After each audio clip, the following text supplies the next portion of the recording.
दोस्तों नमस्कार। रूस यूक्रेन युद्ध और भारत के इस पर न्यूट्रल रुख के बीच एक बड़ी खबर आ रही है। भारत हमेशा से ही दोनों देशों को शांति बनाए रखने और बातचीत के माध्यम से हल निकालने की बात पर जोर देता रहा है। इसके लिए भारत ने दोनों देशों के नेताओं से कई बार बातचीत भी की और इसका शांति से हल निकालने की अपनी बात को दोहराया, लेकिन अभी तक भी दोनों देश इस युद्ध को समाप्त नहीं कर पाए हैं। उल्टा यह युद्ध आए दिन और ज्यादा खतरनाक होता जा रहा है और इसके खत्म होने की नजदीकी भविष्य में कोई संभावना भी नजर नहीं आ रही। लेकिन इन सब के बीच यूक्रेन से एक बहुत बड़ी खबर आ रही है, जिस पर हमारी आज की पोस्ट होने वाली है। दरअसल खबर आई है कि यूक्रेन के राष्ट्रपति जेलेंस्की इस साल के अंत तक भारत आने के इच्छुक हैं और इसके लिए खुद यूक्रेन के राजनयिकों की एक टीम ने भारत से संपर्क साधा है। यानी कहा जा सकता है कि इस प्रस्तावित यात्रा को लेकर चर्चाएं फिलहाल शुरुआती दौर में आ गई हैं। अब अगर जेलेंस्की को भारत आने की अनुमति मिल जाती है तो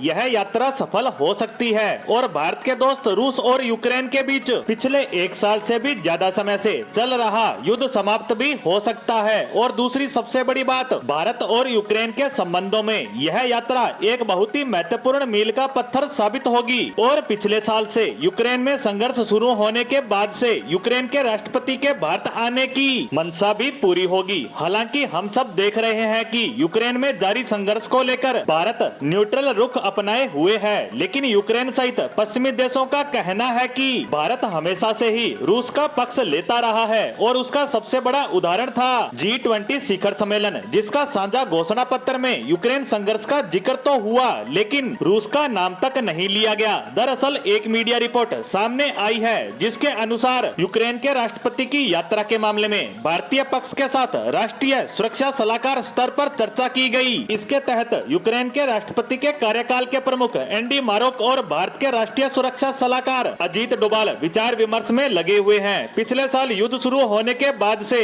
भारत लगातार रूस यूक्रेन संघर्ष को हल करने के प्राथमिक साधन के रूप में बातचीत और कूटनीति की वकालत कर रहा है। नई दिल्ली ने भारतीय पीएम के इस दावे को कई बार दुनिया के सामने पेश किया था कि यह युद्ध का समय नहीं है। वैसे अगर भारत यूक्रेन के संबंधों की हाल फिलहाल की बात करें तो इस साल के शुरुआत में भारत के विदेश मंत्रालय के सचिव संजय वर्मा ने कीव का दौरा किया था, जबकि यूक्रेन की उप विदेश मंत्री ने दिल्ली की राजनयिक यात्रा की थी। ये बातचीत यूक्रेन संघर्ष के दौरान से दोनों देशों के बीच चलती आ रही है। इस साल के शुरुआत में एक महत्वपूर्ण राजनयिक जुड़ाव में पीएम मोदी और यूक्रेन के राष्ट्रपति जेलेंस्की ने जापान के हिरोशिमा में G7 देशों के शिखर सम्मेलन में मुलाकात की, जिसमें पीएम मोदी ने यूक्रेन संघर्ष के गहरे वैश्विक प्रभाव पर चिंता जाहिर की। खैर अब जिस तरह से जेलेंस्की के भारत आने की खबर सामने आ रही है उससे भारत से लेकर रूस के खेमे तक हलचल मच गई है, लेकिन देखना होगा कि